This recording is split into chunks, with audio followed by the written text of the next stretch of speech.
Après avoir eu des échanges avec le président de la République au cours d'une rencontre organisée au Palais du Peuple par le Conseil national de la jeunesse, les représentants de jeunes venus des chefs-lieux et territoires de toutes les 26 provinces de la RDC sont venus remercier le chef de l'État, Félix-Antoine Tshisekedi Tshilombo, pour l'attention soutenue qu'il leur accorde en aménageant son agenda pour des entretiens sur des questions brûlantes d'actualité au pays et sur l'avenir de la jeunesse. Une grande première en RDC, ont-ils souligné. Le président de la République s'est dit honoré et très ému par la marque de sympathie à son égard. Devant Dieu et la nation, la jeunesse sera toujours dans mon esprit pour des raisons. Vous êtes la première richesse de la RDC et vous êtes l'avenir du pays, a souligné le chef de l'État avant de rappeler la mission dévolue à la jeunesse congolaise. Chers jeunes, je suis non seulement honoré de me retrouver ici au milieu de vous, mais je suis également très ému par cette marque de sympathie que vous avez bien voulu exprimer à mon égard.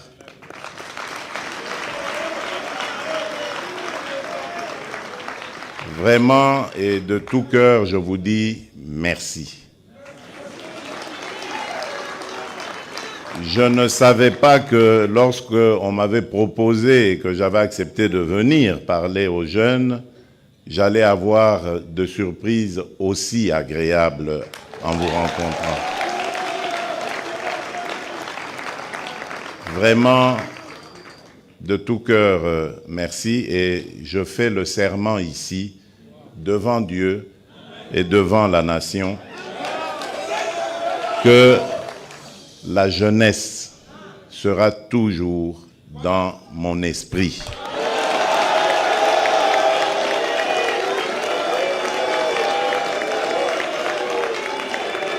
Je le dis et redis, devant Dieu et la nation, la jeunesse sera toujours dans mon esprit.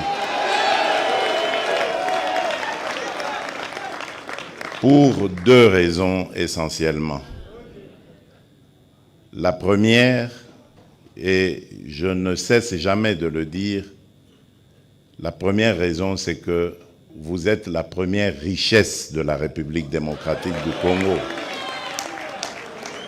Avant toutes les autres richesses naturelles que nous avons, comme le diamant, l'or, le coltan, le cobalt, le cuivre, le zinc, tout ce qu'on veut, le pétrole, le gaz, il y a d'abord cette ressource humaine qu'est la jeunesse de la République démocratique du Congo. Et partout où je vais, je le dis toujours, que notre richesse, c'est celle-là d'abord, elle est humaine. Et c'est pour ça que nous avons le devoir d'entretenir cette richesse, de préparer cette richesse aux défis à venir. Et cette richesse, c'est vous, chers jeunes. Voilà pourquoi j'ai dit, vous ne quitterez jamais mon esprit.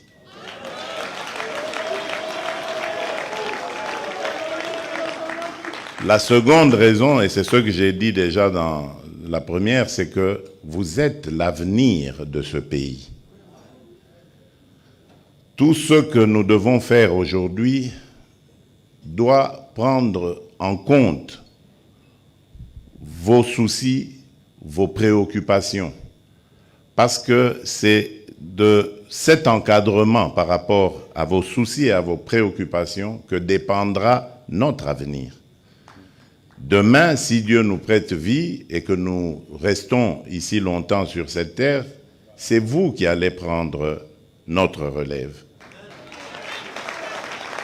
Et imaginez un peu le scénario catastrophe qui fait que nous ne vous avions pas bien préparé et que nous vivons nos vieux jours dans un pays complètement déchiré, un pays totalement dispersé parce que la classe dirigeante n'ayant pas été préparée, donc elle a mené ce pays à volo, nous, vieilles personnes, tendant vers nos derniers jours, comment allons-nous vivre cela? Parce que non seulement il y aura les difficultés sociales et autres auxquelles nous allons devoir faire face au quotidien en étant de vieilles personnes, mais il y aura aussi ces accusations que vous porterez contre nous en disant vous êtes les responsables de cette situation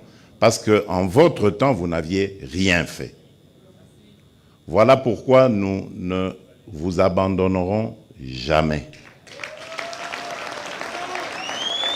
Et je remercie vraiment les organisateurs, à commencer par le président du Conseil national de jeunesse et tous ceux qui l'ont entouré pour cette belle initiative. Le ministre Bunkulu, c'est lui qui parle pour vous au Conseil des ministres. C'est très important d'avoir de bonnes relations avec lui.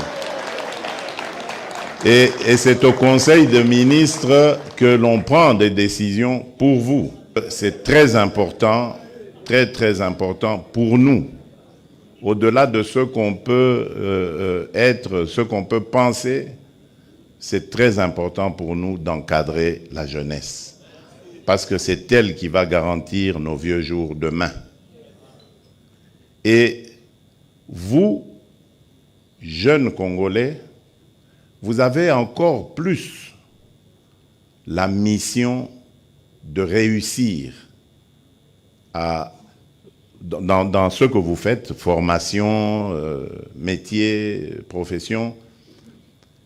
Vous avez le devoir de réussir parce que vous êtes une jeunesse qui n'est pas n'importe laquelle. Je l'ai bien dit, vous êtes la jeunesse de la République démocratique du Congo. Vous devez savoir à quel pays vous appartenez. Croyez-moi, chers jeunes, nous avons un pays béni. Chaque jour, moi je vous exhorte, chaque jour, avant de dormir ou lorsque vous vous réveillez, remerciez le Créateur.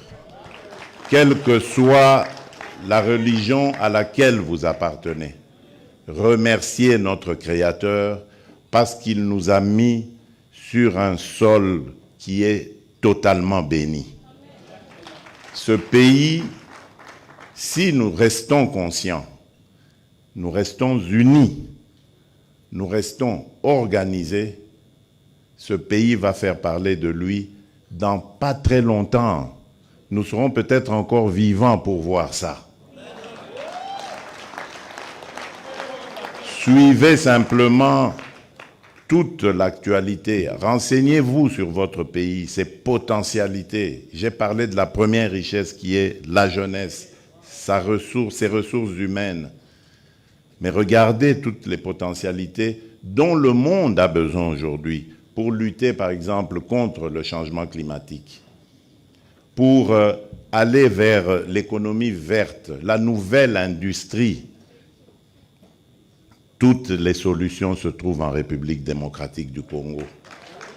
Pour les énergies renouvelables, vous trouverez les réponses en République démocratique du Congo. Même demain, lorsque on parle de l'après-pétrole avec toutes ces dérivés qui sont l'essence, le gasoil et tout ça, l'hydrogène vert peut être produit ici en République démocratique du Congo. Donc nous avons les réponses à toutes les questions que se pose le monde aujourd'hui.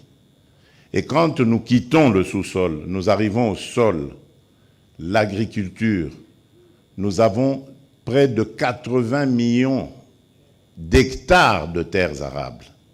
Nous pouvons nourrir plus de 2 milliards de personnes, donc c'est-à-dire l'Afrique entière et au-delà, grâce à notre sol. Et au Congo, il pleut toute l'année, car nous sommes à cheval sur l'équateur. Quand il ne pleut pas au nord, il pleut au sud et vice-versa. Là où partout ailleurs, on commence à connaître des problèmes de sécheresse, surtout chez nous en Afrique. Eh bien, nous avons ces réponses. Nous avons, comme je vous l'ai dit, un pays qui est béni. C'est pour ça d'ailleurs, chers jeunes, que vous voyez tous les problèmes qu'on nous cause. Nous sommes un pays, je vous ai dit, à vocation. Dieu nous a dotés de tout ça, pas pour que Tovimba Nabisomoko, mais pour partager. Et nous sommes prêts à le faire. Mais dans l'ordre. Et en tenant compte de la charité bien ordonnée qui doit d'abord commencer par les propres enfants du Congo. Et voilà pourquoi moi je voudrais attirer votre attention. Parce qu'on va chercher à nous diviser.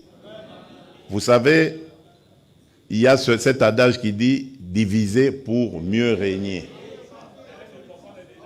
Et il y a cette parole de la Bible qui dit « un royaume divisé contre lui-même ne peut rien faire. Il est voué à l'échec, à la mort. » Voilà pourquoi, le mercredi dernier, j'ai beaucoup insisté sur nos divergences à propos de nos appartenances ethniques, tribales et autres. Qu'on ne vous trompe pas. Vous avez une seule et même tribu, elle s'appelle la République démocratique du Congo. Le reste, ce sont vos familles. Vous pouvez vous attacher à des familles, nous le faisons chaque jour ici. Mais ça n'empêche que nous ayons des attachements encore plus forts en dehors des familles, n'est-ce pas? Lorsqu'on choisit un ami, ou lorsqu'on choisit une épouse pour nous les hommes, un époux pour les femmes, c'est au-delà des familles. Mais est-ce qu'on ne s'attache pas plus à son épouse qu'à sa famille? Lorsque quelqu'un tombe malade et qu'il est en train d'aller vers la mort, on voit toujours son épouse à ses côtés. Alors qu'il a peut-être des frères, il a des sœurs. C'est pas qu'ils l'ont abandonné, mais non. La priorité est laissée à l'épouse. Mais l'épouse, au moment où il est né, elle n'était pas dans sa famille. Donc voilà ce que vous devez comprendre du Congo. Nous venons de nos familles, mais nous formons maintenant une grande famille qui est beaucoup plus solide que nos familles biologiques, que nos familles tribales, ethniques. C'est la République démocratique du Congo. Mettez ça dans vos cœurs, dans vos esprits, et vous verrez, le Congo sera toujours gagnant. Parce que nous sommes forts, mais notre faiblesse, elle se situe dans nos divisions tribales, ethniques. Et lorsque les ennemis comprennent ça, ils viennent avec ces manipulations et ils réussissent à nous affaiblir parce que nous sommes divisés et incapables de faire front face à l'adversité. Je ne vous demande pas de haïr, ne faites pas ça. Ne haïssez pas les étrangers. Et d'ailleurs, à propos du Rwanda, ça ne sert à rien de regarder le Rwandais comme un ennemi. Non. C'est le régime rwandais avec Paul Kagame à sa tête qui est l'ennemi de la République démocratique du Congo. Les Rwandais et les Rwandaises sont nos frères et sœurs. Et d'ailleurs, ils ont besoin de notre aide parce qu'ils sont muselés. Ils ont besoin de notre aide pour se libérer. Ça n'a rien à voir avec ce que leurs dirigeants sont en train de leur imposer.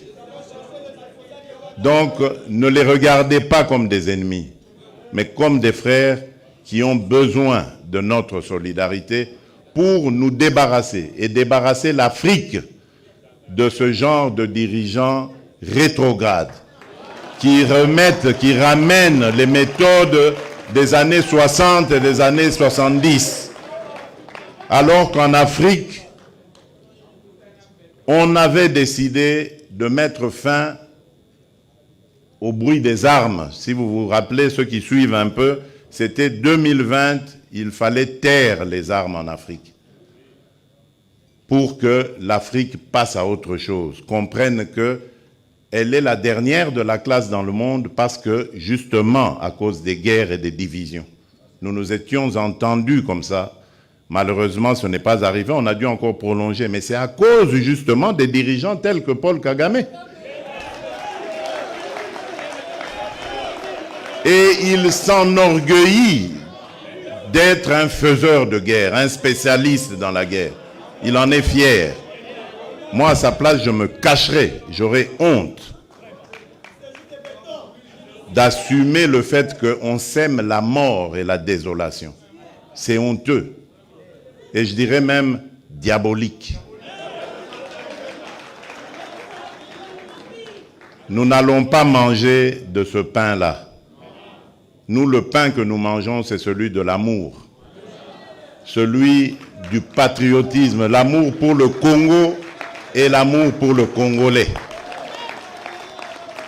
C'est ce que je vous prêche. Ce que notre leader, mon leader, celui qui m'a formaté en politique, mon mentor, Étienne Tshisekedi Wamulumba, c'est ce qu'il m'a prêché. L'amour du Congo et du Congolais. Essayez cette formule, chers jeunes, et vous verrez, le Congo sera toujours number one. Je vous remercie. Que Dieu vous bénisse. Face à l'agression de la RDC dans sa partie est du territoire national, le chef de l'État en a appelé à la vigilance et la mobilisation de la jeunesse congolaise pour barrer la route au plan de balkanisation du pays par les envieux de ses richesses.